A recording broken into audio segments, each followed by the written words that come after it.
Good morning. और अभी मैं पढ़ाने के लिए नहीं आया हूँ। अभी मैं जो गार्जियन से और जो स्टूडेंट्स हैं उससे कॉमन बात करने के लिए आया हूँ। कुछ खास बातें जो ज़रूरी है जाननी। तो देखिए, पढ़ाई का मतलब सिर्फ ये नहीं है कि आप क्लासरूम में आए और क्लासरूम में टीचर ने आपको पढ़ा दिया, अब घर चले गए और बस आप सीख गए। नहीं, ऐसा नहीं है। जब आप कोई चीज़ पढ़ के जाते हैं ना घर पे, तो छात्रों से मैं उम्मीद करता हूँ कि उसको रिवाइज करे। क्या करे? उसको रिवाइज करे।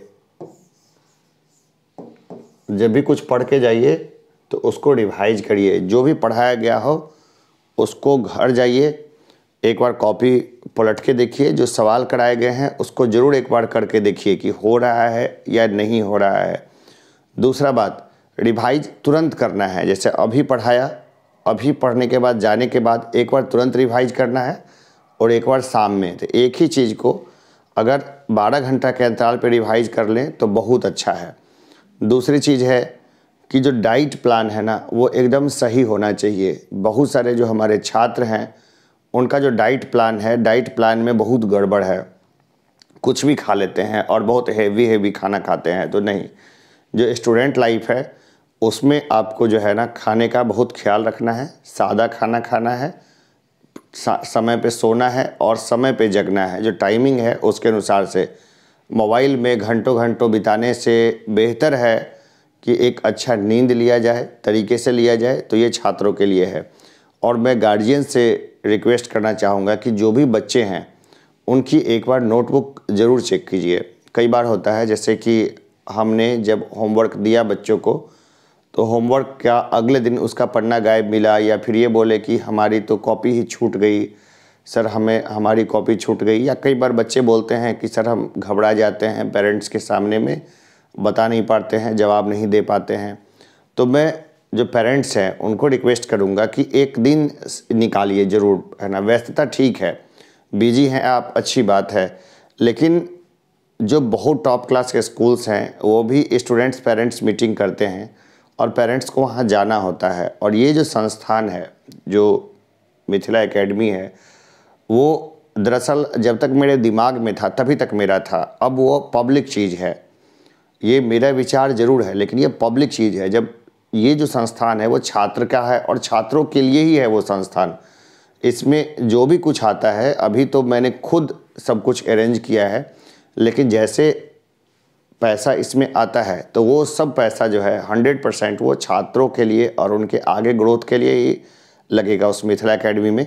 तो वो ट्रस्ट क्रिएट करने का मेरा है कि एक ट्रस्ट क्रिएट करें, रियल ट्रस्ट, फेक वाला ट्रस्ट नहीं कि इधर से उधर बाएं दाएं कर रहे हैं, वही नहीं। और उसमें ना कई सारे मेंबर्स होंगे, खास करके जो सीनियर छात्र हैं जो मिथिला एकेडमी से हैं वो उसके एक अहम मेंबर होंगे। इसके अलावा जो गार्जियंस हैं जिनके बच्चे पढ़ रहे हैं वो उस ट्रस्ट के एकदम से अहम मेंबर होंगे, जिसका प्रॉपर अच्छे तरीके से ऑडिट होगा और उस पूरे एरिया में हम लोग नई और मॉडर्न शिक्षा को बढ़ावा देंगे एकदम अच्छे तरीके से।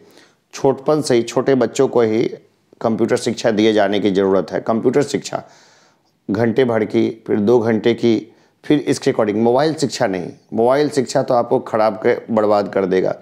कंप्यूटर एजुकेशन इसलिए क्योंकि सारी एग्जामिनेशंस जो है वो CBT यानी कंप्यूटर बेस्ड टेस्ट हो गई, ठीक है। इसके अलावा जो एक प्रॉपर जो इंग्लिश कम्युनिकेशन की शिक्षा होती है वो बहुत ज़रूरी है। और गांव में इंग्लिश कम्युनिकेशन का बहुत बड़ा अभाव है, बहुत बड़ा अभाव है, इतना बड़ा कि मत पूछिए। क्योंकि बच्चे न हिंदी बोलते हैं और इंग्लिश को तो भूल ही जाइए, और घर जाते ही एकदम से लोकल लैंग्वेज ठेठी में बातचीत शुरू करते हैं। इस ठेठी का जो वहाँ का लैंग्वेज है वो हमारी मूल भाषा है, मातृभाषा है, लेकिन वो हमारे लिए बहुत नुकसानदायक हो जाता है जब उस भाषा की हमें आदत हो जाती है।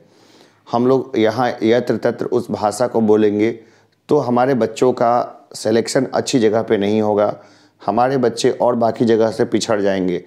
तो भाषा को जो है ना, उस भाषा को ऐसा नहीं कहता हूँ कि मैं कि साफ ही साइड रख दीजिए, लेकिन और भाषाएं भी सीखिए। अब देखिए कई सारे लोग हैं जिसको कई भाषाएं आती है।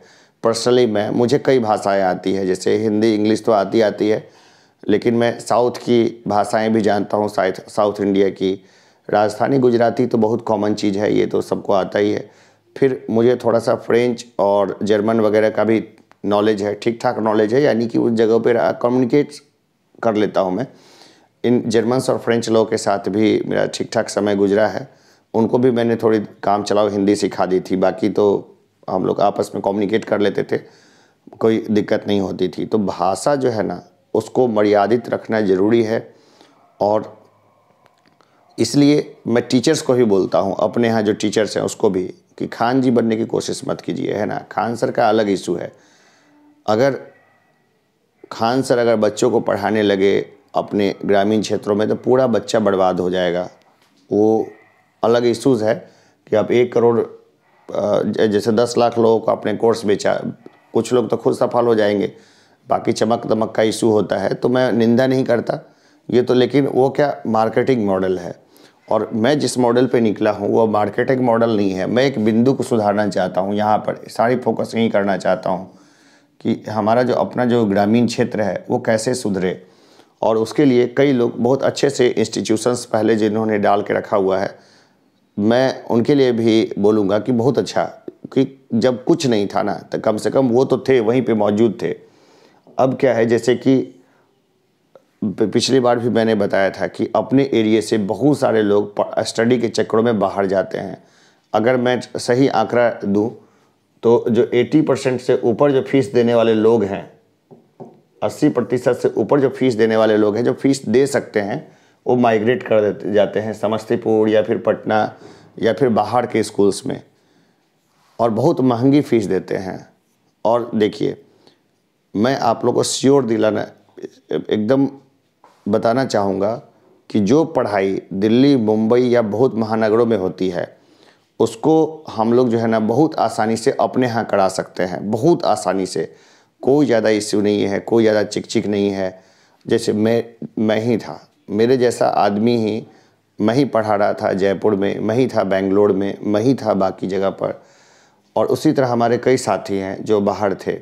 तो अच्छी सैलरी मिला करती थी, और इसके अलावा सॉफ्टवेयर हो या टीचिंग हो, सब में हमने काफ़ी वक्त गुजारा और बहुत बढ़िया एक्सपीरियंस लिया। तो बहुत अच्छा एक्सपीरियंस लेने के बाद अब मैं चाहता हूँ कि वो एक्सपीरियंस हम अपने छोटे बच्चों को दें, और वहाँ पे हर हाल में जो है बढ़िया रिजल्ट दें। ऐसा रिजल्ट कि उनका बस लाइफ बन जाए। और जो देखिए, कुछ लोग गए थे कोटा, ठीक है, बिहार से कुछ लोग गए थे कोटा, फिर उन्होंने छोटे पॉकेट्स में बच्चों को पढ़ाना शुरू किया, 5, 10, 15, 20, वहाँ से रिजल्ट होना शुरू किया, तो बच्चे वहाँ जाना शुरू हुए। तब पढ़ाने वाले भी बिहार से, पढ़ने वाले भी बिहार से, और जगह हो गया कोटा। उसी तरह मेरा अपना खुद का मॉडल है कि मैं तो हूँ इसी मिट्टी का, भगवतपुर मेरा घर है, और भगवतपुर में सब लोग मुझे या हमारे परिवार को लगभग जानते हैं, और मैं भी लगभग सभी परिवारों से सीधे नहीं तो परोक्ष तरीके से जुड़ा हूँ। या तो बड़े भैया उनको जानते हैं, या फिर पापा उनको जानते हैं, या फिर चाचा, या फिर और बाकी लोग उनको जानते हैं। लेकिन सभी लोग जो हज़ारों परिवार हैं, वो हज़ारों परिवार से किसी न किसी रूप में हमारा संबंध है, कनेक्शन है। तो अब रही बात कि उनको सबको इकट्ठा करके और अच्छा एजुकेशन देने की है, और ऐसा एजुकेशन जिसमें रिजल्ट हो। तो उसमें गार्जियन की बहुत बड़ी भूमिका है। जो गार्जियंस हैं, बच्चों को वॉच करिए। इसके अलावा टाइम टू टाइम जब हम टेस्ट लें, जब भी टेस्ट लें, तो उस समय ये होना चाहिए कि गार्जियंस रहे ड्यूटी पे। क्या होता है कि जैसे टीचर्स होते हैं ना, अधिकांश स्कूलों में मैंने देखा है अभी हर स्कूल में, कि बच्चे चीटिंग करते हैं, और स्कूल के टीचर्स उनको चीटिंग करने देते हैं ताकि बच्चों के मार्क्स आएँ। ये अपने यहाँ की मेंटलिटी है। प्लस जिस क्वेश्चन का उत्तर बच्चे ने अच्छे से नहीं लिख रखा है, कुछ भी लिख रखा है, उसका भी वो मार्क्स दे रहे हैं। तो ये एक गलत ट्रेंड है। देखिए, अगर बच्चा यूपीएससी का आंसर लिखता है या फिर बीपीएससी का ही लिखता है, क्यों नहीं लिखेगा? बिल्कुल लिखेगा। जब मैं लिख सकता हूँ तो वो बच्चा भी क्यों नहीं लिख सकता है? तो जब ये पेपर्स लिखेगा, या फिर इंजीनियरिंग करने के लिए जाता है और वहाँ के पेपर लिखेगा, या फिर मेडिकल करने के लिए जाता है, वहाँ पेपर लिखेगा, ठीक है। तो ऐसी जगहों पर जब वो पेपर लिखेगा, तो पेपर लिखने में वो कुछ से कुछ लिखेगा तो उसको मार्क्स नहीं आएंगे, वो फेल होगा, उसका काफ़ी वक्त ख़राब होगा।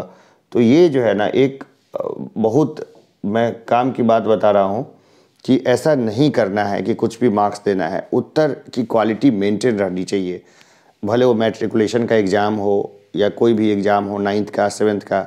सरकारी स्कूल को छोड़िए, प्राइवेट स्कूल में भी मैंने देखी है कि ये समस्याएं हैं। तो इन समस्याओं को दो चार करना है, इन समस्याओं को हमें दूर करना है खुद ही। तो मैं चाहता हूं कि स्टूडेंट्स पेरेंट्स मीटिंग जो है वो होती रहे। सैटरडे का दिन चुन लेते हैं किसी टाइम में, जिसमें कि सब लोग इकट्ठे हों और हम लोग सारे मुद्दों के ऊपर में बातचीत करें एक भी कि कैसे इसको इम्प्रूव कर सकते हैं, कैसे रिसोर्सेस को मोबिलाइज कर सकते हैं। तो हम लोग मिलते रहेंगे। बच्चों का घर में ख्याल रखिए कि उसका दिनचर्या क्या है, अनावश्यक रूप से बच्चा इधर उधर ना घूमे। दूसरा, मोबाइल फ़ोन वगैरह से उसकी थोड़ी सी दूरी रहे। जैसे जब भी मैं ऑनलाइन क्लास दूंगा तो मैं सबको लिंक भेजूंगा तो बता दूंगा कि ये है, लेकिन ये नहीं कि दिन भर उसी में घुसे हुए हैं। अपने सामने में ही मोबाइल फ़ोन दे चलाने के लिए, सुबह सुबह नहीं दे मोबाइल फ़ोन चलाने के लिए, है ना। सुबह सुबह माइंड को फ्रेश रखें और जब भी मोबाइल फ़ोन दे वॉच करें कि क्या देख रहा है। और मैं जो क्लास दूंगा ना तो मुझे तो मालूम पड़ जाएगा कि किसने देखा किसने नहीं देखा, और कितना देखा ये भी मुझे मालूम पड़ जाएगा। तो ये बहुत सिंपल चीज़ है। तो ये है बेसिक्स चीज़ें, और जगह को डेवलप किया जा सकता है तो शिक्षा के माध्यम से। तो हम लोग को एजुकेशन को अच्छे से फैलाना है। बाकी मैं कोई नए कोर्सेज को लॉन्च करता हूँ तो मैं ज़रूर बताऊँगा। यहाँ एक बात क्लियर कर दूँ कि मैं कुछ और काम नहीं करता, ओनली सिर्फ और सिर्फ जो है मैं कोई और काम लेता भी नहीं हूँ। बहुत लोगों ने बोला कि सर फलाना टेंडर भर दीजिए, फलाना काम कर दीजिए, फलाने काम में बहुत पैसा है, उस काम को देख लीजिए। लेकिन मैंने साफ अपना गोल तय कर लिया है कि नहीं, कुछ और काम नहीं करना। सिर्फ और सिर्फ क्या करनी है, टीचिंग करनी है। नया इनोवेशन लेके आना है, किसमें, टीचिंग साइड में। तो आप लोग का सबका सहयोग चाहिए, और जो बच्चे हैं उनका ध्यान रखिए, वही कल का भविष्य, उनके लिए समय ज़रूर निकालिए। फिर मिलते हैं थोड़े समय के बाद। धन्यवाद।